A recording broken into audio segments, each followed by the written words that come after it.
Okay, let's unpack this. We're diving into a tragedy that, well, for years, it really captured the national media's attention. Not just because of the sheer scope, you know, the number of lives lost, but because of the fierce and painful conflict that followed the official investigation. Exactly. We are focusing today on the 2009 Taconic State Parkway crash.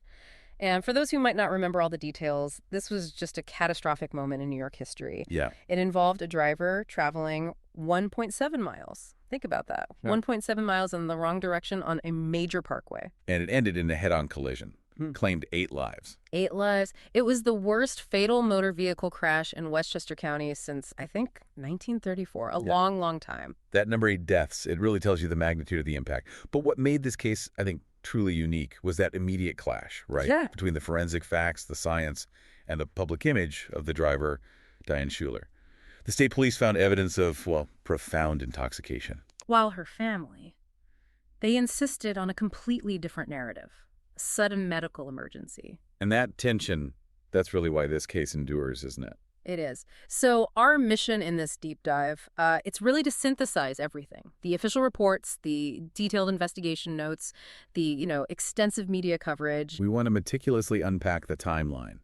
Diane Schuler's final hours. Analyze the definitive, and I mean irrefutable forensic evidence, and then explore the psychological landscape of that intense, decade-long resistance from the family to those findings. Yeah, we've got the official reports, media clips, notes from the investigation. Yeah. It really shows that point where, like, personal grief just slams right into scientific fact. We're treating this as a case study. Investigative closure versus, well, emotional denial. Okay, so let's start at the beginning. The sequence of events that unfolded on that terrible Sunday. Right. The setting is Hunter Lake Campground, Parksville, New York. It's Sunday morning, July 26, 2009. Diane Schuler, she's 36 years old, preparing for the drive home to Long Island. And she's driving a borrowed vehicle, a 2003 Ford Windstar minivan. Not her own car. And she left around 9:30 a.m. About then, yes. Ah. Her husband, Daniel Schuler, he left separately in his pickup truck. Right, and the minivan, Yeah. it was full. Her 5-year-old son, her 2-year-old daughter, and her 3 nieces, ages 8, 7, and 5. 5 young children in the back. It's a heavy detail to start with. It really is. Now, it's crucial for the timeline. The co-owner of the campground, who actually spoke with Diane right before she left, Okay. confirmed she appeared sober at 9:30 a.m. Completely sober. Sober at 9:30. That sets up an extraordinarily short window, doesn't it? For the level of intoxication that followed. Incredibly short and aggressive. Okay, so she leaves the campground. What happens next? The first stops we know about are in Liberty, New York. She stops at a McDonald's and then a Sunoco gas station. And there's video. Yes, surveillance video captured her inside the convenience store at the Sunoco. This was around 11 a.m. Okay, and this became a key point later, right, in the family's narrative. A huge battleground for the narrative. Her family, well, their lawyer later claimed she went in trying to buy over-the-counter pain relief, like Tylenol, they suggested. For what, did they say? They mentioned a toothache, an abscess later, but the point they made was the station didn't sell the specific one she wanted. Okay, but what did the clerk say about her condition then, at 11 a.m.? The clerk was quite clear. He stated, and this is a quote, "I knew for a fact that she wasn't drunk when she came into the station." Okay, wait. So, sober at 9:30, confirmed not drunk by a clerk at 11 a.m. The crash happens at 1:35 p.m. Yes. And the autopsy finds a BAC of 0.19%. Correct. More than double the legal limit. That is a massive amount of alcohol. I mean, that's enough to severely impair anyone, let alone while driving. And it had to have been consumed in just over 2.5 hours. Exactly. While driving a minivan packed with 5 children. So the investigation, where they conclude she actually drank it, couldn't have been at the gas station. No. The investigation suggests the consumption must have been acute, rapid, and almost certainly happened inside the vehicle, probably right after that 11 a.m. gas station stop. And the driving changed immediately after that. Almost instantly. We see the direct behavioral consequences reflected in the witness reports that started coming in. Tell us about those reports. What did people see? Well, after leaving Liberty, moving on to Route 17 I-86 and then I-87, the driving went from, maybe rushed to extremely aggressive and dangerous. Oh, so? Multiple witnesses called 911. They reported the red minivan driving erratically, Not just weaving, but aggressively tailgating other cars, flashing her headlights, honking the horn, Wow. and straddling 2 lanes, just dangerously straddling the lanes. That doesn't sound like just being tired or distracted. No, this is textbook driving under the influence, showing profound impairment, impatience, poor judgment. And then the physical signs started appearing. Yes. Around 11:45 a.m., so maybe 45 minutes after the gas station stop, witnesses saw Schuler pull over to the side of the road. This was north of the Ramapo-Slotsburg rest stop. What did they see her doing? They reported seeing her standing outside the minivan, bent over with her hands on her knees like she was vomiting. Oh, man. And this happened, according to witnesses, not once but twice.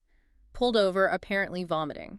That's a pretty clear signal of acute physical distress, likely from rapid alcohol consumption, right? It fits perfectly with the timeline and the toxicology. Something was very wrong. Which brings us to those critical final phone calls, where the impairment became obvious even to the children in the car. Yeah, this is tough. The first call we know about from Schuler's phone to her brother, Warren Hance, that was at 11:37 a.m. Before the vomiting incidents were witnessed. Correct. In that call, she apparently just blamed the delay on traffic. Simple explanation. Okay, but then there was a second call. A second call made around 1 p.m., and this one, it's devastating. This is where the nieces get involved. Yes. During that 1 p.m. call, one of the nieces, reportedly 8-year-old Emma, spoke first. She told her father, Warren Hance, Okay, yeah. that her Aunt Diane was having trouble seeing clearly and was slurring her words, having trouble speaking. Oh, from the child. From the child. Schuler then apparently took the phone, and she confirmed what the niece said. She told her brother she was disoriented and couldn't see clearly. That's just chilling. She admitted it. She knew she was impaired. She did. And that's arguably the last sort of rational communication acknowledged. Her brother told her to stop. He told her to stay put. Right. Wait for help. Explicitly. Stay off the road. Pull over. Wait. He said he was coming for them. But she didn't. She didn't.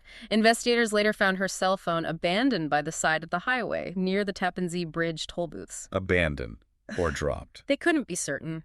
Maybe dropped accidentally in her state, maybe deliberately left behind so she wouldn't have to take more calls telling her to stop. Either way, subsequent calls from her brother went unanswered. She was disconnected. Ugh. And still driving. Fully disconnected. Yeah. And driving toward disaster.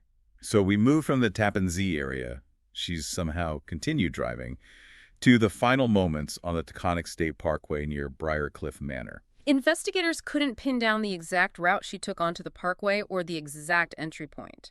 But the fatal turn that was recorded at 1:33 p.m. How? Drivers started calling 911 almost immediately, reporting a red minivan edging onto the northbound exit ramp of the Taconic. Onto an exit ramp, going the wrong way. Going the wrong way onto the parkway via an exit ramp. And we have to emphasize the signage there. This wasn't like a confusing intersection. Not at all. The investigation confirmed the ramp entrance was clearly marked. 2 do not enter signs, 2 one-way signs, big clear signs. She drove right past them. Right past them. Her disorientation, her impairment, it must have been profound at this point. And how long did she drive the wrong way? Within 2 minutes of entering that ramp, she was driving south in the northbound passing lane. South in the northbound lane. Yes. Multiple 911 calls reported her speed, around 80 miles per hour.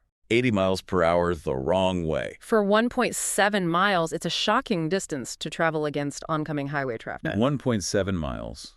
Until 1:35 p.m., she collided head-on with a 2004 Chevrolet Trailblazer traveling northbound correctly in the passing lane. the impact speed. The crash reconstruction estimated the combined closing speed was enormous, but her speed at impact was calculated to be approximately 85 miles per hour. 85, head-on. Survival was impossible. Yeah, the human toll. It's just almost impossible to fully comprehend. 8 people killed, either instantly or very shortly thereafter. Let's be clear about who was lost in the minivan. Diane Schuler herself, her 2-year-old daughter Erin, and her 3 nieces, Emma Hance, age 8, Allison Hance, age 7. The youngest niece, Katie Hance, age 5, initially survived but tragically died later at the hospital. So Diane and 4 of the 5 children in her van. Yes, 4 children killed. And then the people in the other vehicle. The Trailblazers, just innocent Yeah. victims. Completely innocent. They were just driving northbound, going about their Sunday. Michael Bastardi, 81 years old. His son, Guy Bastardi, 49. And their family friend, Dan Longo, who was 74. 3 men in the Trailblazer, killed instantly. Their lives just violently ended. There was a third vehicle involved, too. There was A 2002 Chevrolet Tracker was also struck after the initial collision. Thankfully, the two occupants in that vehicle suffered only minor injuries. Minor physical injuries, at least. The trauma, I imagine. Unimaginable for everyone involved. Mhm. And the sole survivor from the minivan, Schuler's son, Brian. He was 5. He survived, but with devastating injuries. Broken bones, severe head trauma. He was hospitalized for several weeks. He lived, but marked forever by that trauma. Yeah.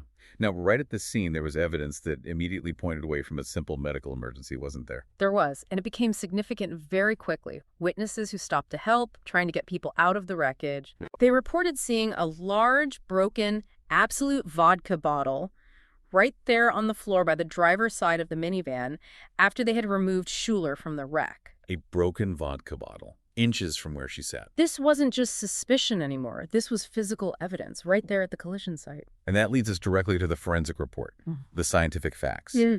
which really became the hinge upon which the entire sort of subsequent drama turned. Absolutely. The official toxicology findings. They were released by the Westchester County Medical Examiner on August 4, 2009, just over a week after the crash. And what did they find?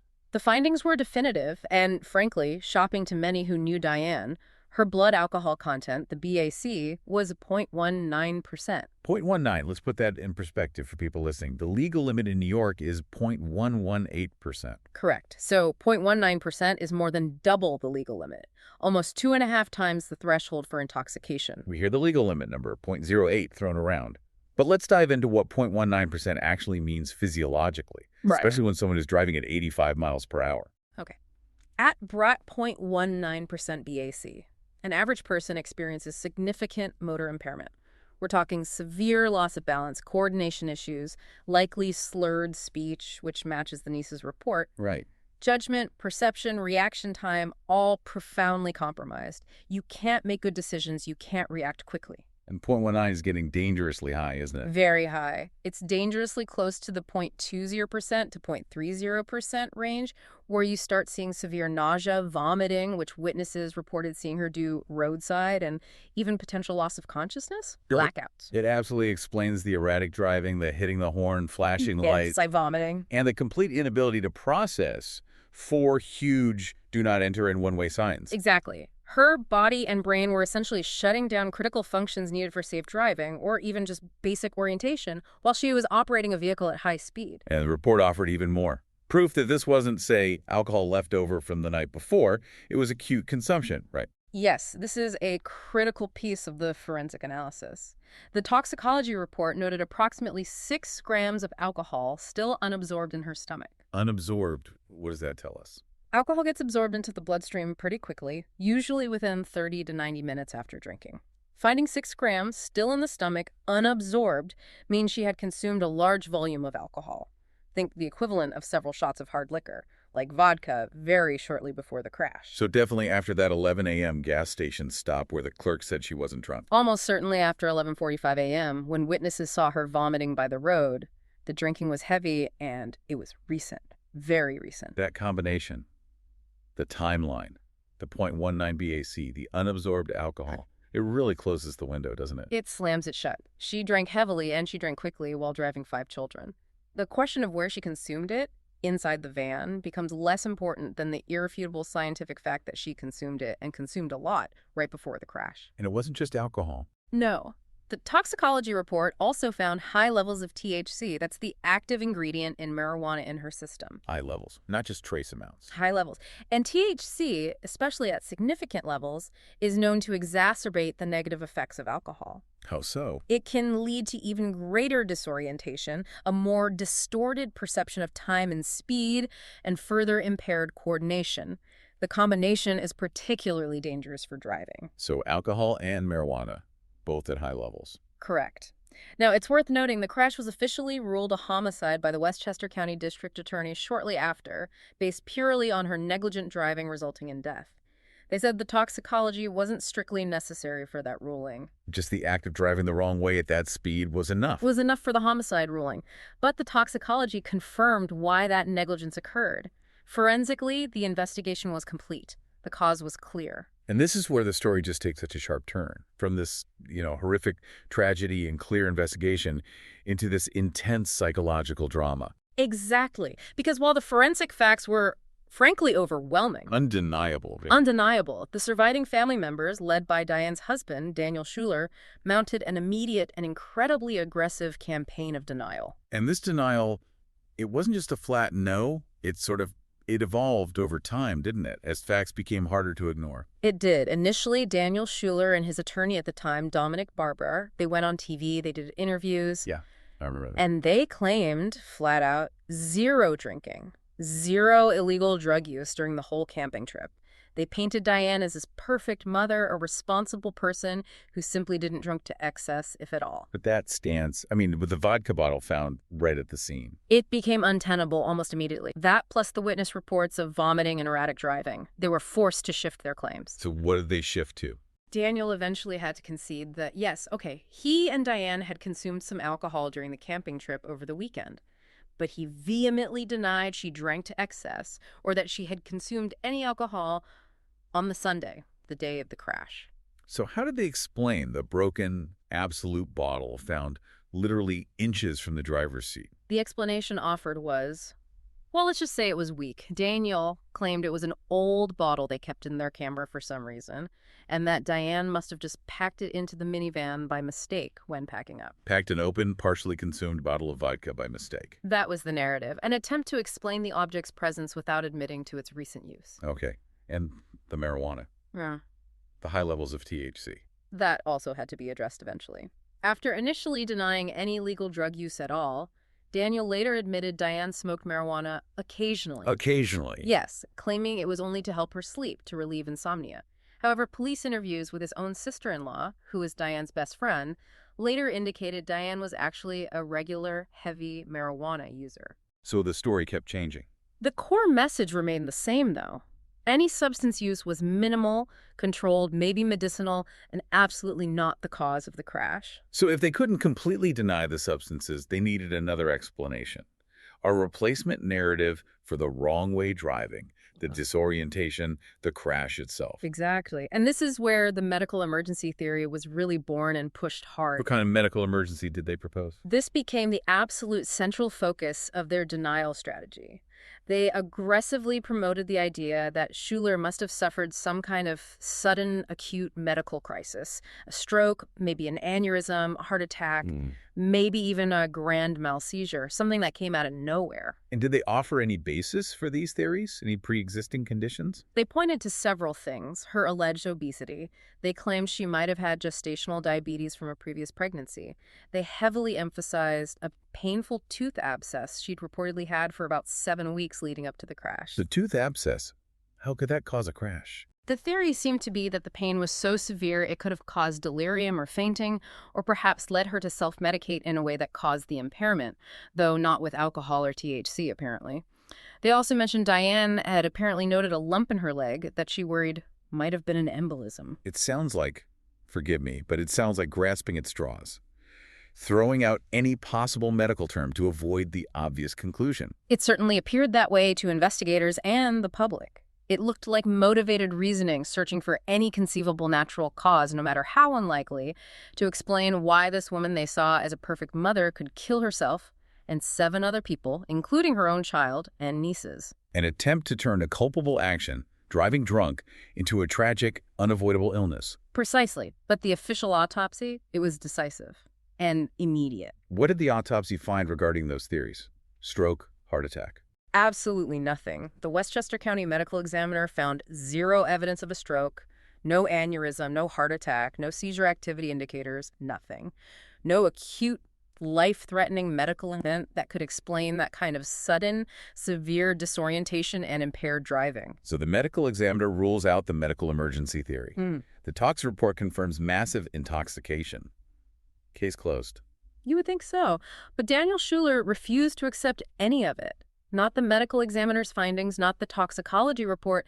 His commitment to the counter-narrative, the medical emergency, it became well, extreme. Leading to the exhumation. Leading to the absolutely sensational step of exhuming his wife's body. He was that desperate to disprove the state's findings. And how did he fund that? Exhumations aren't cheap, nor is independent testing. He raised $100,000 from a film company, specifically the producers of what became the HBO documentary, There's Something Wrong with Aunt Diane. Wow, so the documentary funded the exhumation.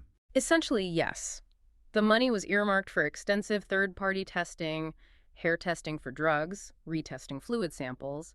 The idea was whatever money was left over would go into a trust fund for their surviving son, Brian. The very act of, monetizing his wife's exhumation for a documentary, it just shows the depth of his commitment to this denial, doesn't it? It was extraordinary.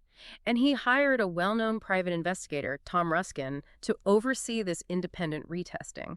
This was positioned as the ultimate challenge to the state's official facts. Okay, so Ruskin conducts the independent tests using the exhumed samples. What did he find? And this is the crucial turning point, or what should have been. The results of the private investigation, paid for by the family, arranged by the family, they were the ultimate confirmation of the original finding. Ruskin found the same thing. Exactly the same thing. Ruskin's independent toxicology, retesting, and DNA testing confirmed the results. Diane Schuler was highly intoxicated from both alcohol and marijuana at the time of the crash.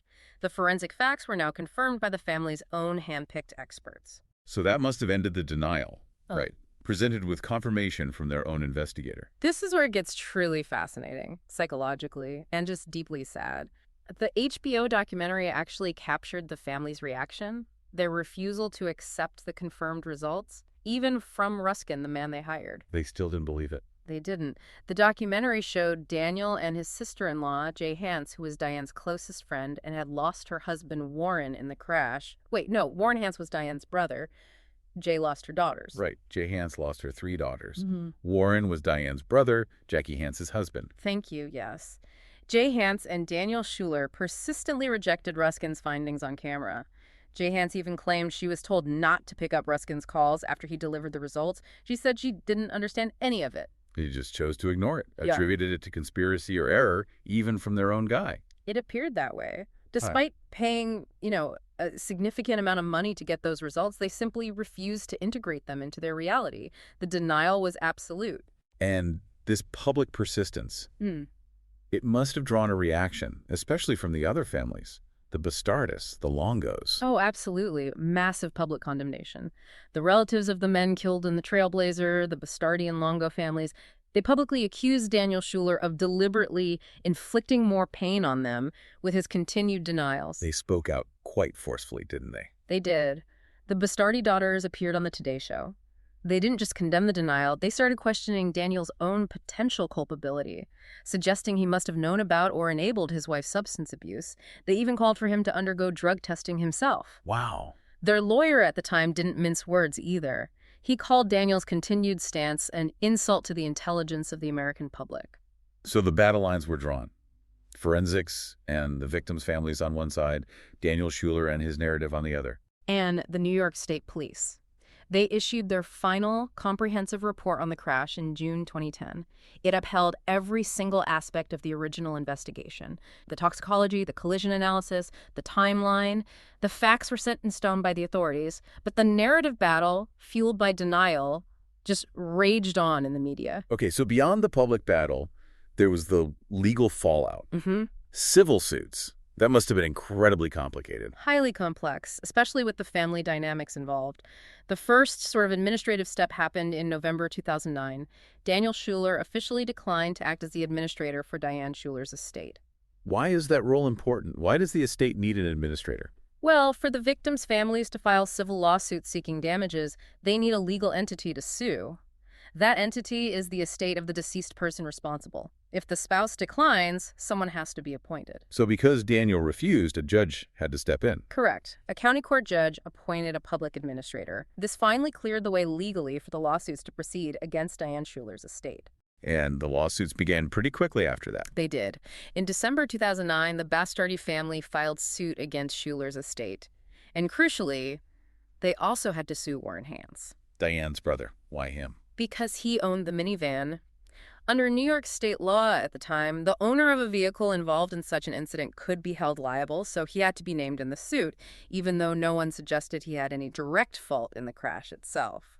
The lawsuit sought unspecified damages for Diane's reckless conduct. So the bastardists sue the estate and the van's owner, but then the tragedy ripped apart the Schuler-Hans family connection itself, legally. Yes, that was perhaps the most heartbreaking development. 2 years after the crash, in July 2011, Jackie Hans. Warren's wife, who lost her 3 daughters. Exactly. She sued her brother-in-law, Daniel Schuler. Sued Daniel. On what grounds? Her claim was just profoundly emotional and based on the horror of the final moments. She asserted that her deceased daughters had suffered terror, fear of impending death, extreme horror, fright, and mental anguish during that 1.7-mile wrong-way drive before the impact. She was seeking damages from Daniel, presumably through the estate or potentially other means related to Diane's actions. That's devastating.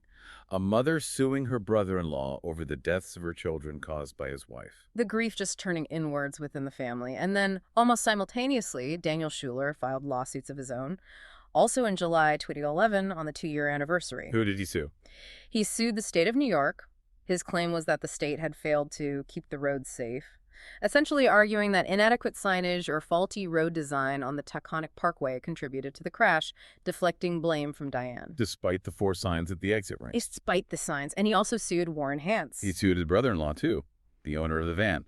Yes, likely mirroring the same legal requirement that the owner be named in civil action related to the vehicle. It became this incredibly tangled, painful web of lawsuits crisscrossing between the grieving families. How did it all resolve? Did these cases go to trial? No, thankfully it seems they avoided protracted public trials. Reports indicate that by July 2014, 5 years after the crash, all the various lawsuits were either settled out of court or had been dropped. The civil chapter, at least legally, was closed. But the impact went beyond the courts. This incident directly spurred political action, didn't it? Leading to a major legislative change in New York. Yes, this is arguably one of the most significant and lasting legacies of the Taconic tragedy. Very quickly, in August 2009, just weeks after the crash, then Governor David Paterson proposed what he called the Child Passenger Protection Act. Directly inspired by this crash. Directly. It was designed specifically to increase penalties for people driving intoxicated with children in the car, responding to the horror of the 5 kids in Diane Schuler's minivan. But the law ended up with a different name, right? Leandra's Law. That's right. The proposal gained even more urgency and national attention later that year, in October 2009, after another absolutely heartbreaking incident in New York City where an 11-year-old girl named Leandra Rosado was killed in a DWI crash. Oh, I remember that case too, so they merged the efforts. They did. The legislative push intensified, and the bill was renamed Leandra's Law in her memory. It was signed into law very quickly in November 2009. And what exactly does Leandra's Law do? What are the teeth in it? It significantly toughened penalties. The key provision made it an automatic felony, not a misdemeanor. A felony on the very first offense to drive while intoxicated or impaired by drugs with a passenger under the age of 16 in the vehicle. A felony for the first offense if a child is in the car. Yes. Before Leandra's Law, it was often prosecuted as a lesser charge, believe it or not. Furthermore, the law mandated the installation of an ignition interlock device that's a breathalyzer connected to the car's ignition for anyone convicted of DWI, even a first offense, for a minimum period. So it really hardened the state's stance against drunk driving, especially with kids involved. Absolutely. And the Taconic tragedy, the deaths of those 4 children in the minivan, was undeniably the original catalyst for that legislative action. Culturally, the story was just inescapable for a while. Talk shows, news, it felt like everyone was talking about it. It absolutely dominated the national conversation. It became this cultural flashpoint for discussions about motherhood, responsibility, denial, substance abuse. It was covered everywhere, right? Like Dr. Phil, Oprah. Extensively. The Oprah Winfrey Show interview with Tom Ruskin, the family's own private investigator, was particularly memorable. Why was that one so significant?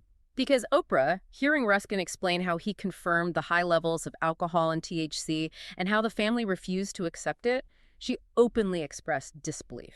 Just sheer incredulity on camera. It was this major media moment that starkly highlighted that gulf between the established scientific proof and the family's persistent denial. Yeah, I remember seeing clips of that. Her reaction spoke for a lot of people, I think. Yeah. And the story seeped into fiction, too.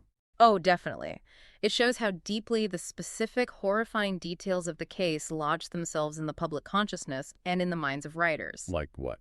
Well, the Law and Order episode Doped featured a crash with circumstances that were strikingly similar.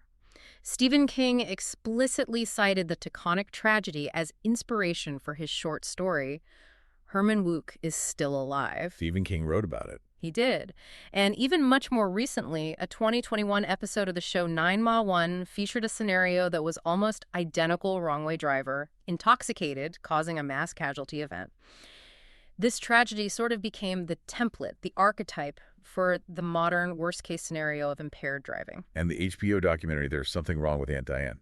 We mentioned it funded the exhumation, which felt uncomfortable. Yeah. But did it serve a purpose in the end? I think it did, despite the controversy over the funding. While it gave airtime to some of the family's theories, like the tooth abscess causing delirium, the ultimate conclusion presented in the film, after showing Ruskin's investigation, was unavoidable. It presented the confirmed toxicology results from the state and confirmed by the family's own retesting. So in the end, it helped solidify the forensic conclusion in the public record, even while exploring the family's perspective. And finally, something positive did emerge from all this darkness. The Hance family. Yes. Yeah. Jackie and Warren Hance, who suffered the unimaginable loss of their 3 daughters, Emma, Allison, and Katie. What did they do? They formed the Hance Family Foundation. It's dedicated to honoring their daughters' memories. Their main focus is on positive educational programming for children, particularly girls. Like what kind of programs? Their signature program is called Beautiful Me. It's designed to build self-esteem, self-awareness, and confidence in young girls, helping them appreciate their own unique qualities. It's a remarkable effort to bring something genuinely good and constructive into the world out of such profound personal loss, a legacy of prevention. Oh, when we look back at the Taconic tragedy now, all these years later, the forensic facts, they remain crystal clear, don't they? Utterly clear. The timeline is established. Yeah. The 0.19% BAC, the high THC levels, the unabsorbed alcohol proving recent heavy consumption, the direct police and witness reports confirming the speed, the wrong direction, the erratic behavior. All the objective evidence points unequivocally to a catastrophic failure of judgment directly caused by extreme intoxication from both alcohol and marijuana. But the enduring legacy, I think, the reason we're still talking about it, is that incredible, almost unbelievable tension between that clear, conclusive scientific evidence and the profound psychological and emotional commitment, mainly from Daniel Schuler, to an alternative reality. A personal truth that just couldn't incorporate the facts. That public media war he waged. Looking back, it seems like a desperate, prolonged defense mechanism, trying to protect the memory of his wife, the mother of his surviving child, from the unbearable reality of her final culpable actions. It really does provide just a harrowing case study. Yeah. How the human psyche can construct walls, refuse to accept reality when the facts clash so violently with a deeply held perception of a loved one. And the denial persisted for years, even after their own private investigator, the one they hired and paid, unequivocally confirmed their worst fears were true. The facts were unambiguous, scientifically, legally, but acceptance. It just proved impossible for those closest to the driver. And that forces us, I think, to confront a really difficult reality about human nature, about grief, and about how we process blame and responsibility in the face of unimaginable tragedy. So we'll leave you with this final thought to consider. For you, the listener, how much does societal pressure, family loyalty, and the sheer weight of grief shape the narratives we build around tragedies? And when scientific evidence is overwhelming, unambiguous, like it was here, what does it actually take for a family or an individual to finally accept that a loved one could be capable of something so devastating? And maybe more importantly, what are the long-term consequences for themselves, for survivors, for society of refusing to do so? Something to definitely think about. Thank you for joining us for this deep dive.